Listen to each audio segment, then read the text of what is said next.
Hello friends, उमाटाक art and education में आपका स्वागत है। हम जीके की सीरीज लेके चल रहे थे भारत का इतिहास, जिसमें आज हम पढ़ेंगे पुरातात्विक स्रोत।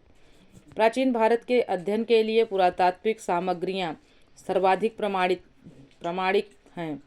इनके अंतर्गत मुख्यतः अभिलेख, सिक्के, स्मारक, भवन, मूर्तियां तथा चित्रकला आदि आते हैं। अभिलेख क्या है? अभिलेख देख लेते हैं। सर्वाधिक प्राचीन अभिलेख मध्य एशिया माइनर के बोगासकोई नामक स्थान से लगभग 1400 ईसा पूर्व का मिला है। बोगासकोई अभिलेख में इंद्र, मित्र, वरुण तथा नासत्य, अश्विन वैदिक देवताओं का उल्लेख है। भारत में सबसे प्राचीन अभिलेख अशोक के हैं, जो लगभग 3री शताब्दी ईसा पूर्व के हैं। मास्की, गुर्जरा, निट्टूर एवं उडेगोलम से प्राप्त अभिलेखों में अशोक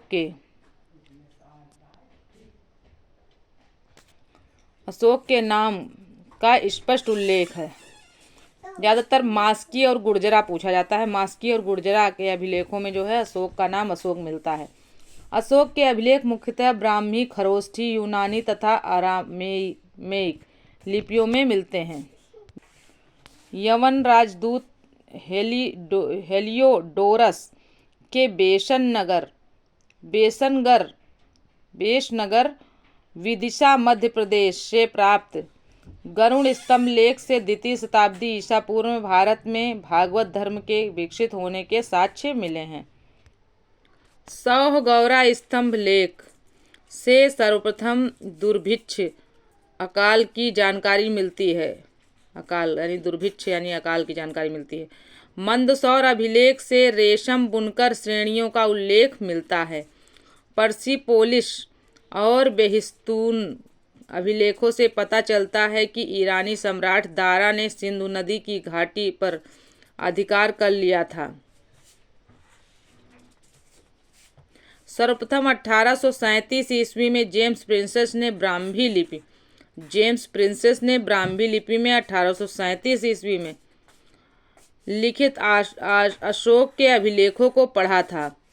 अशोक के अभिलेखों को किसने पढ़ा था? जेम्स प्रिंसेस ने पढ़ा था। 1837 ईस्वी में पढ़ा था। अभिलेखों का अध्ययन एपिग्राफी कहलाता है। पूछा जाता है अभिलेखों का अध्ययन क्या कहलाता है, तो कहलाता है एपिग्राफी। सती प्रथा का प्रथम साक्ष्य 510 ईस्वी के भानुगुप्त के एरण अभिलेख से मिलता है। सती प्रथा का प्रथम साक्ष्य कहाँ से मिलता है? 510 ईस्वी के भानुगुप्त के एरण अभिलेख से मिलता है। भानुगुप्त के एरण अभिलेख से मिलता है। भाई ये देखते हैं कुछ स्मरणीय अभिलेख और शासक। स्मरणीय अभिलेख उनके हाथी गुम्फा अभिलेख कलिंग राजा खारवेल का है। जूनागढ़ गिरनार अभिलेख रुद्रदामन का है। नासिक अभिलेख गौतमी बलश्री का है। प्रयाग स्तंभ लेख समुद्रगुप्त का है। मंदसौर अभिलेख मालवा नरेश यशोवर्मन का है। एहोल अभिलेख पुलकेशिन द्वितीय का है। ग्वालियर अभिलेख प्रतिहार नरेश भोज का है। भीतरी तथा जूनागढ़ अभिलेख स्कंदगुप्त। देवपाड़ा अभिलेख बंगाल शासक विजय सेन का है।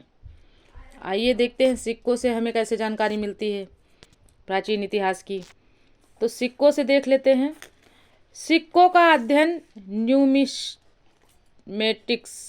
कहलाता है। क्या कहलाता है? न्यूमिस्मेटिक्स।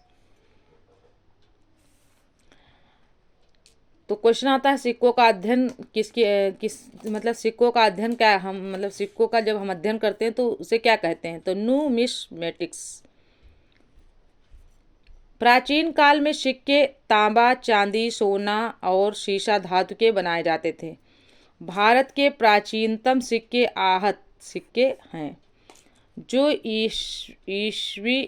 ईसा पूर्व 5वीं सदी के हैं। ठप्पा मारकर बनाए जाने के कारण भारतीय भाषाओं में इन्हें आहत मुद्रा कहते हैं। सातवाहनों ने शीशे के तथा गुप्त शासकों ने सोने के सर्वाधिक सिक्के जारी किए थे। यानी पूछा जाएगा शीशे के सिक्के किसने बनवाए थे, तो सातवाहन वंश के राजाओं ने जो है शीशे के सिक्के का निर्माण किया था और गुप्त शासकों ने सोने के सिक्के चलवाए थे। सर्वप्रथम लेख वाले स्वर्ण सिक्के हिंदू, यूनानी, इंडो ग्रीक शासकों ने चलवाए थे। अब आगे देखते हैं मूर्तियों से कैसे पता चलता है प्राचीन इतिहास का। मूर्तियां, स्मारक एवं भवन तथा चित्रकला।